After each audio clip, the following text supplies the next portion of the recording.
Bismillahirrahmanirrahim. Assalamualaikum warahmatullahi wabarakatuh. Alhamdulillah senang sekali bisa bertemu kembali dengan teman-teman sholih-sholihah ya yang dirahmati Allah Subhanahu wa taala di channel YouTube Mbak Nur Kesuksesan Islami.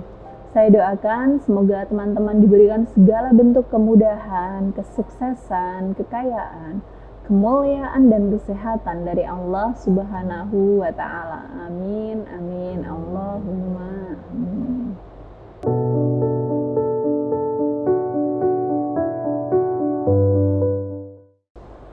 Banyak banget yang cerita ke Mbak Nur, sudah menikah bertahun-tahun, anak sudah banyak. Banyak itu berapa Mbak? Kalau menurut Mbak Nur lebih dari satu itu udah tergolong banyak. Oke, tapi belum juga punya rumah. Kayak dirasa sulit gitu ya, sulit banget untuk nabung biar bisa punya rumah sendiri, biar bisa punya rumah huni pribadi. Lantas apa sih yang sebetulnya membuat kamu sulit punya rumah huni sendiri? Dan maukah kamu mendapatkan tips untuk bisa nabung agar punya rumah sendiri? Mau? Oke, kita bahas satu-satu dulu ya. Jadi sebetulnya ada banyak alasan mengapa kamu atau beberapa orang di sekitarmu kesulitan nabung untuk rumah huni, untuk punya rumah sendiri, atau untuk beli rumah sendiri, atau untuk bikin rumah sendiri.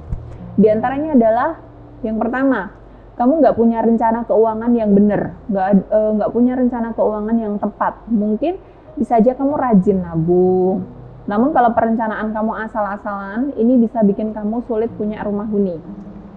Yang kedua, bisa jadi selama ini kamu sering menghambur-hamburkan uang namun nggak nyadar. Misalnya terlalu sering nge-GoFood atau nge-GrabFood atau terlalu sering nongkrong nggak berfaedah di kafe-kafe atau coffee shop begitu ya. Dan jika ini kamu biarkan terus-menerus, kebiasaan ini bisa bikin susah gitu loh, hindari hidup boros ya. Kalau masih bisa masak, kalau masih ada waktunya, ya kenapa enggak gitu loh. Jadi, ayolah, yuk lihat ke belakang. Apa masih ada kebiasaan seperti ini? Ya, masak sendiri lebih hemat sih kalau menurut Mbak Nur dan lebih sehat. Bikin kopi sendiri, ya lebih murah dan dijamin kebersihannya ya daripada di coffee shop gitu loh.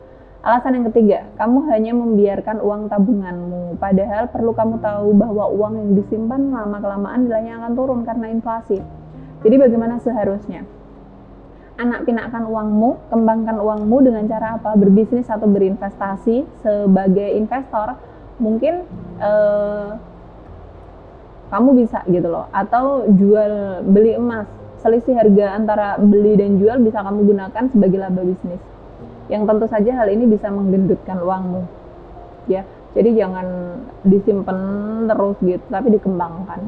Yang terakhir adalah terlalu bergaya hidup hedon. Jadi misalnya ada tren apa nih, iPhone X atau iPhone apalah gitu, kamu berusaha sekeras mungkin untuk bisa membelinya, padahal kamu tahu handphone yang kamu pakai itu masih bagus, masih bisa digunakan untuk cari uang, masih bisa digunakan untuk kerja, masih bermanfaat untuk uangmu, tapi kamu memilih membeli iPhone terbaru itu tadi ya. Yang manfaatnya sebenarnya sama dengan handphonemu yang sebelumnya gitu loh. Untuk apa sih mengejar gengsi ya kan? Ingat ya teman-teman sholih-sholihah bahwa terlihat kaya bukan tentu kaya beneran. Jadi mau kaya beneran atau cuman mau terlihat kaya? Pilihannya ada di tangan kamu ya. Oke teman-teman, kalau mau konsultasi apapun silakan hubungi Mbak Nur. Saya rasa cukup untuk hari ini. Saya Mbak Nur, mari bersama sukses dan berkah di jalan Allah. Wassalamualaikum warahmatullahi wabarakatuh.